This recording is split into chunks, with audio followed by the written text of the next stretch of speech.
தேவன் தாமே நம் ஒவ்வொருவரையும் ஆசீர்வதிப்பாராக. நாம் அனைவரும் ஒரு நிமிடம் கண்களை மூடி ஒரு சிறு ஜெபத்தை ஏறெடுப்போம். ஈசப்பா, ஸ்தோத்திரம் தகப்பனே, இந்த நல்ல நாளுக்காக உமக்கு நன்றி செலுத்துகிறோம். ஈசப்பா, இனி இங்கு அழைத்து வந்ததற்கான ஒரு நோக்கம் உண்டு தகப்பனே. நாங்கள் இங்கு தியானிக்க இருக்கின்ற ஒவ்வொரு வார்த்தைகளையும் தகப்பனே ஒவ்வொருவருக்கும் பிரயோஜனம் உள்ளதாக ஆக்கி தரும்படியாக ஜெபிக்கிறோம். இவைகளை மீட்பர் இயேசு கிறிஸ்துவின் மூலம் ஜெபிக்கிறோம். எங்கள் ஜெபம் கேளும் நல்ல பிதாவே, ஆமென். சரி, எல்லாருமே சந்தோஷமா இருக்கீங்களா? ரொம்ப சந்தோஷம், அப்படிதானே? சரி, ரொம்ப அழகா பாடல் எல்லாம் பாடுனாங்க. எனக்கு அந்த அளவுக்கு பாடல் எல்லாம் பாட வராது, இருந்தாலும்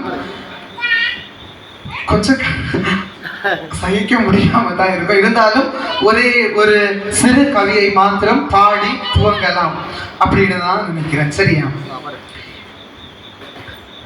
நான் இயேசுவின் குரலை கேட்டதும் என் வாழ்வினை தந்தே முழுவதும் என் யாவுமே இயேசுவின் சொந்தமே, என் பாக்கியமே என்றும் நான் இயேசுவின் குரலை கேட்டதும் என் வாழ்வினை தந்தே முழுவதும் கண்டேனன் கர்த்தரையே, உண்மையது கனவல்ல பேரின்பமே அடைந்தேன் பாரினில் நிறைத்தாரே ஜீவ ஒளியா என்னை மேய்ப்பரி நண்புக்கு அடிமையானே தாங்கும் கிருபையே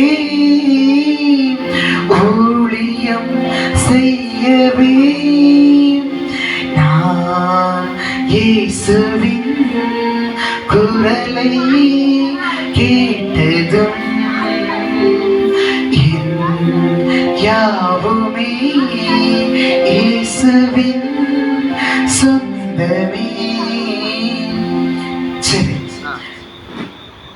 இந்த நல்ல நாளிலும் கூட உங்கள் ஒவ்வொருவரையும் நான் வாழ்த்தி வரவேற்றுக் கொள்கிறேன்.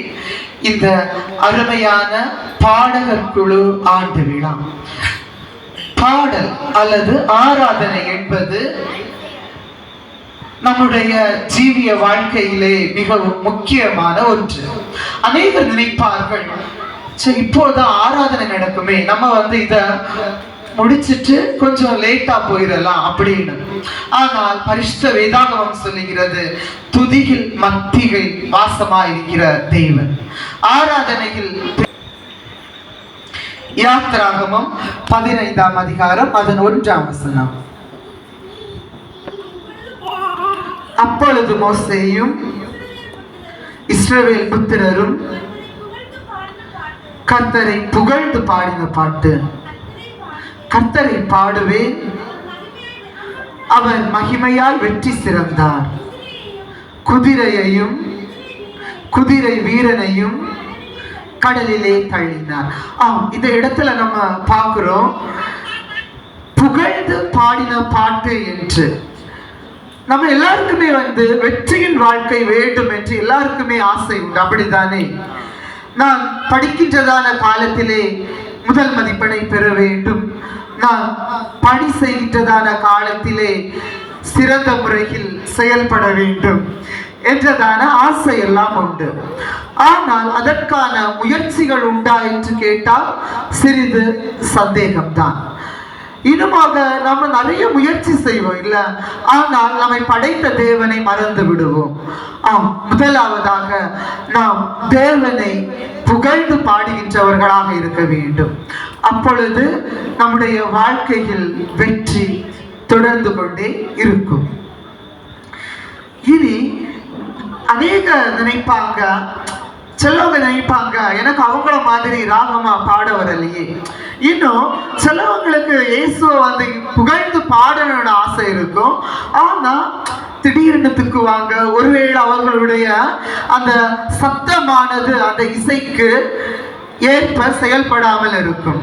அப்பொழுது சிலவங்க சொல்லுவாங்க, நீ எந்த பாட்டு பாடுன, உன் பாட்டு ரொம்ப கேட்கவே முடியாம இருந்து. ஆனா கடவுள் என்ன ரொம்ப நீ ராகத்துடன் பாடணும் அப்படின்னு தான் சொல்றாரான்னு கேட்டா கிடையாது. ஏன்னா நீ புகழ்ந்து பாடினா போதும் அப்படின்னு தான் சொல்லுவாங்க. சிலவங்க ரொம்ப அழகா பாடுவாங்க இல்ல, ஆனா அவங்களுடைய மனது எப்படி இருக்கும், பாவம் நிறைந்ததா இருக்கும். ஆனா சிலவங்க கண்ணீருடன் கர்த்தரை பாடுவார்கள். ஆனால் அவர்கள் அநேக இடங்களில் ஒதுக்கப்படுவார்கள்.